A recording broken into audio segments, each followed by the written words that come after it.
What's going on, everybody? Tall Boy here. It's another edition of Tech News. Look, let me tell you how we roll around here. You can watch on your phone, your TV, or your PC. You want you to comment, so the only way you can really do that is on your phone, right? Now, look, come rock with us. It's all about authenticity and transparency. So we like to keep it 100 with you. Now, look, we like to tell you all the time, this technology is here. So what you gonna do about it? Let's jump into the first article. Well, here we go. The Oscars. Now, we were supposed to discuss this last week, but we ran out of time, and I told you we were going to make sure we talk about this. They said, hold up, AI performances and screenplays won't be eligible for the Oscars. Now, I don't know if this is a good thing, bad thing. Maybe we're trying to keep the integrity of acting where it's at, or maybe it's a way to not be able to keep a hold on the AI actors. Well, let's discuss it. The Academy just updated the rules for the 99th Academy Awards. They're making it clear that starting in 2027, that any acting role has to be human being actually performing on screen. You cannot just code a performance and expect to walk away with the trophy. The same goes for a script. A person has to actually write those words for it to count. They're doing this because things were getting messy with the digital clones. And then if you know anything about Val Kilmer, he recently passed away and he just came out with a movie and they say it's supposed to be an amazing movie, but because he did not act in the movie, his actual digital clone did, they said he won't be eligible for an Academy Award or for an Oscar. If the Academy thinks something looks a little too much like a bot, they will ask for proof. You have to show a human actually did the work. Now, why is all this important? It does handle job security because it keeps the paychecks in the hands of real people instead of tech companies. Legacy protection. It prevents studios from using your face and voice for eternity without your permission. Authenticity. At our age, we want to see stories from people who actually lived through some of those things that they be talking about, right? And then respect for the skill. It honors the years of work that actors and writers put in to get good. Y'all like Denzel. Y'all like Samuel L. Jackson. So what if they had a clone? Would you be mad if the tech company used their voice or they said, hey, I'm giving permission to their voice? How would you feel if one of those actors or even your favorite actor or actress said, you know what, I want to just be able to preserve my voice, I want to preserve my talent, and I'm going to let an AI clone do it? Should they get an Oscar or should they not? Now, you can use these rules to set boundaries in your own career. You should demand that your work is labeled as a human made. Now, it also helps people know what is real and what they're watching, the news or social media. It sets a legal standard that human talent has a specific value that code does not have. Now, why should you care about all of this? You might not care about the latest software, because I do, but you may not. But you should care about the truth. If we let AI win these awards, movies will start looking like video games with no heart. Now, it becomes harder to trust anybody you see on a screen. Now, these rules help keep the world honest, and they make sure that when you feel an emotion from a movie, it can come from a real person. Now, will it be hard to catch them? We don't know. The Academy does not have a perfect way to track that yet, and studios might still use AI for everything else like background actors or editing, which still hurts the industry. So they can still use a stand-in. They can still use an extra, but they cannot use the actual actor to get the award. Now, real briefly, some positives and negatives. It protects the income of creative people, keeps human emotion at the center of movies, and it sets a clear boundary for what is considered art. And they're also saying that it might limit some tools that help with digital effects, and it's nearly impossible to police every single script. And it might make movies more expensive because humans cost more than software. You can't talk back to software. You got a digital diva, that ain't gonna happen. But with an actual actress or actor, that could be a diva here or there. So, Levonne, since you're a guest of the show, what do you think about all of this? I think you have some acting chops here or there. Well, what do you think of AI and their role with this? Are you a fan of it or you're not a fan? Talk to us, talk to the people. Well, hello, people. Look, number one, no, for real, thank you for having me here. But I actually got to see this in real life, what this could look like. So I am actually for AI performances not being eligible for Oscars. I don't know if I can say the name of the show. I guess I can because the show was over. There are no more shows. I was actually a set teacher for Stranger Things, and I did some background acting on Stranger Things. And with my role as a set teacher, I taught the kids that were supposed to be doubles for the main character. Well, actually, none of the kids that I worked with actually got to go in front of camera because of AI.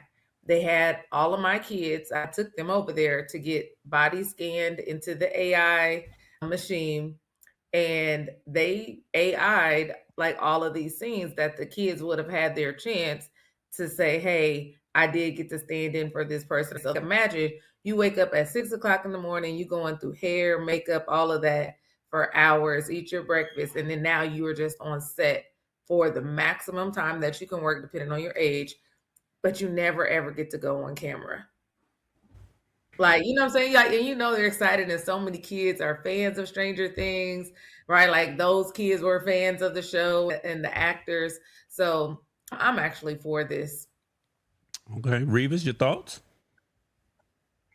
I am for this, even though that intro that we just had was AI generated, and I felt like I deserve an Oscar for that. But you know I can't get it now because of this right here. But I'd rather see real actors do real acting. AI just can't take over everything. I mean, not everything. Okay, well, for the ones that do not know, Val Kilmer, if you're not familiar with who he is, he's the gentleman that played in Top Gun and also in Batman. Unfortunately, he transitioned last year and he had got sick. And once he got sick, he did not make it to the actual set to actually do his actual line. So they did a digital clone of him, and the whole movie that he has, and I believe it's out now, but he won't be able to qualify for an actual Oscar. Now, here's the devil's advocate in all of this. The Academy is trying to play gatekeeper. They might be fighting a losing battle because the line between using a tool and letting the tool do the work is very thin.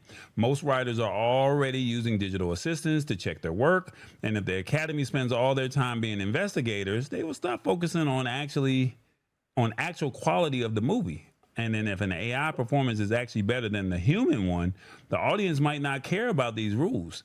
This could make the Oscars look out of touch. Now, over here, we do use AI characters, and I'm going to play it one more time because some people may or may not got a chance to see it. Now, Revis and I came up with a whole concept of the Lab Tech Show intro. Like, we came up with a whole concept over here, and we were like, hey, we got something over here. I think we're cooking with some fish grease. And we literally came up with the prompt of what we wanted. And we said, hey, let's find a way to make this happen. So this is our Oscar-winning AI commercial. I can't believe this. Ma'am, any reason you were speeding tonight? I'm trying to get home to watch the Lab Tech Show. I'm gonna let you go because I don't want you getting left behind. Man, they're about to break down something crazy tonight.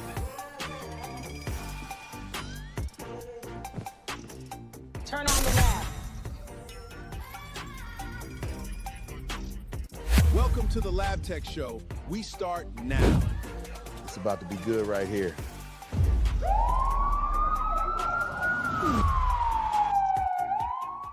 So Revis is the star of the show, clearly, because he want to be in the car. He want to be walking in the house. He want to tell everybody.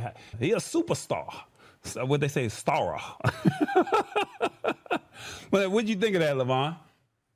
We could have filmed that together, Revis. All you had to do was call me up. We could have got an APS buddy. Hey, can you do this for us? Oh yeah. Everybody want part of my Oscar. Oh, And listen, it's only but so much background work I want to do. Let me get some of these lines off. Now, look, Hit the Spot 1006 says, but if Denzel and I am competing with a robot, how will I win? So I guess it's really more on the people. If your acting is good, your acting is good. Revis's acting was all right. You know, he was being nosy in the car when you think about it. When the police pulled over, he over there smiling and looking to see why she got pulled over. And, you know, he walking in the house. So he can't compete with Denzel because Denzel got years of experience. So he's trying to get his acting chops up. So I don't know. Jessica says, I would be mad, and Hit the Spot 1006 says, I would be upset. So yeah, I get it. They say that was great, Revis. They said that was great. Okay, there you go. Well, look, thank you. I'm letting you know. Let's save artist jobs. AI needs the slowest roll on certain platforms. Now that part, I do agree with Shirley P. Welcome, Shirley. I see you. But Hit the Spot says, but that wasn't Revis. Well, hey, it was AI. It would probably take. It was actually Revis. Didn't you see the face? That was me.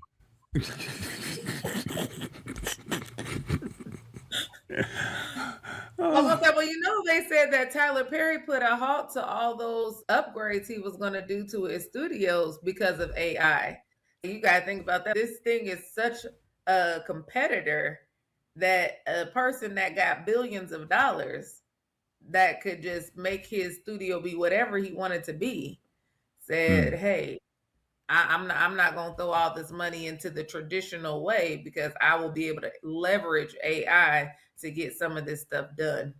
Okay. All right. And this is a man who was known for being one of the most efficient directors. He signed a few of my paychecks, so there will be no Tyler Perry slander from me. But he is one of the most efficient directors that are out there with his style, with multiple cameras going and getting multiple angles. So it's like if even Tyler Perry has to take a pause, like it's something to consider. Well, Hit the Spot 1006 says it's taking jobs. And hey, look, I get it. You got to think back in the day when they had horses. They had people that shoveled the horse crap off the roads before our time, and they said cars were going to replace those people. Then they created new jobs, correct? And those new jobs, they started manufacturing and building cars, and that was the time for General Motors. And then now you got self-driving vehicles that are coming out now. So now it's like, okay, who's building the cars now because the robots are doing it? So, I mean, I think that as time and technology evolves, I think that the jobs will evolve with it as well. Now, do you have to go out and go get some new skill sets? Probably so. Now, do I agree that AI should not be in every job? I do agree, but I do think that it's coming. And that's kind of what this whole show is all about. AI and just getting their hands in everything. So we're going to table this for the moment. It's the Lab Tech Show. Join us Wednesdays at 8 p.m. Eastern at thelabtechshow.com. Embrace it or get left behind. Alrighty then.